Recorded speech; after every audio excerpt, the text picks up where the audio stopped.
When you look at these two problems, it's not as obvious that they're improper as the previous examples because you don't have a positive or negative infinity as a limit of integration, but they are improper.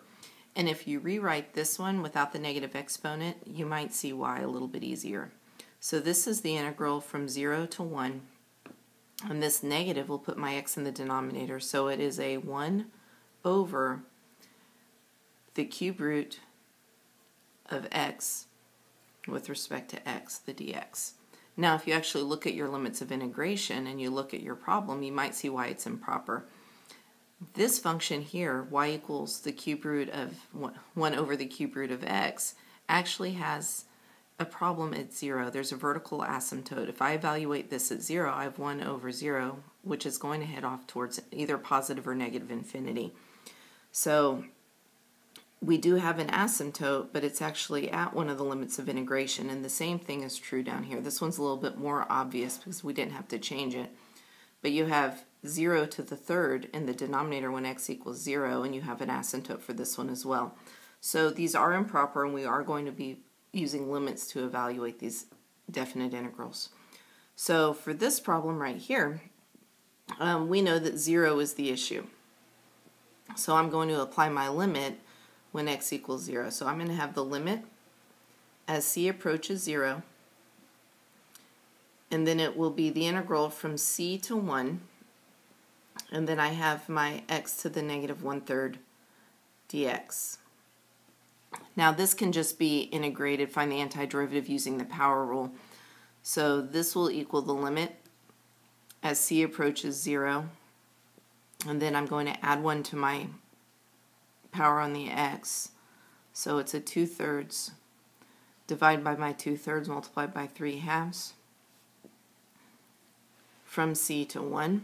I'll rewrite that before I evaluate at the limits of integration. So this is the limit as c approaches 0, and I have a 3, and then this is the cube root of x squared over 2 from c to 1.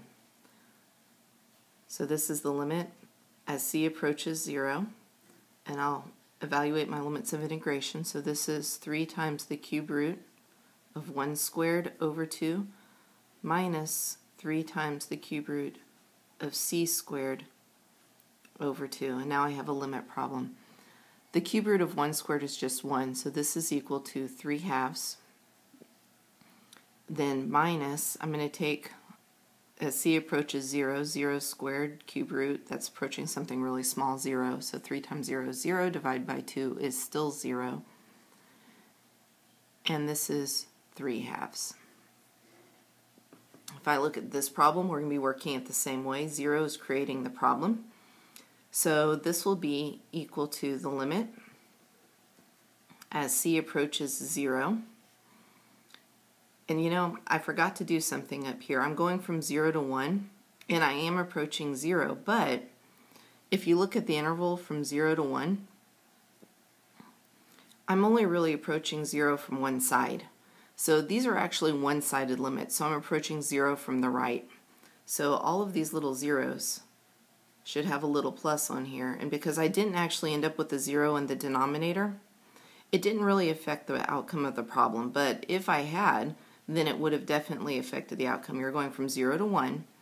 That means you're inside of this interval. So this is not just the limit as x approaches 0. You can only approach 0 from one side.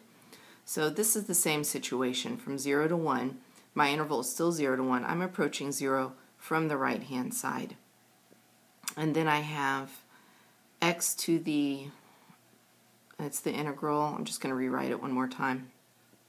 From c to 1, x to the negative 3 dx, and now it's ready for the power rule. So this equals the limit as c approaches 0 from the right. I will add 1 to the exponent, so that makes it x to the negative 2, divide by my exponent, so I will have a negative 1/2, or you can just put it over a negative 2 from c to 1. So I will rewrite that once, getting rid of the negative exponent before I actually use my limits of integration. So this is the limit as c approaches 0 from the right, and I have a negative 1 over 2x squared from c to 1. So this will equal the limit as c approaches 0 from the right. I'll evaluate my upper limit of integration first. So negative 1 over 2 times 1 squared minus, and then I'm subtracting a negative, so change it to a positive, 1 over 2 times c squared.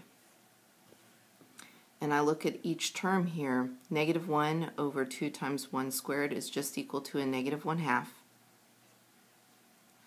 And now c is approaching 0 from the right, so because this is squared, my little from the right here didn't matter. If this had been from the left, this would have still been positive because we're squaring it. So in this case it didn't matter, but it could matter in other problems. So this is a 0 here, times 2 is 0, 1 divided by 0, but it's a little positive 0. It's a very, very small positive number, so this is actually headed towards a positive infinity. So this is negative 1/2 plus an infinity, which will equal just infinity. So this integral diverges.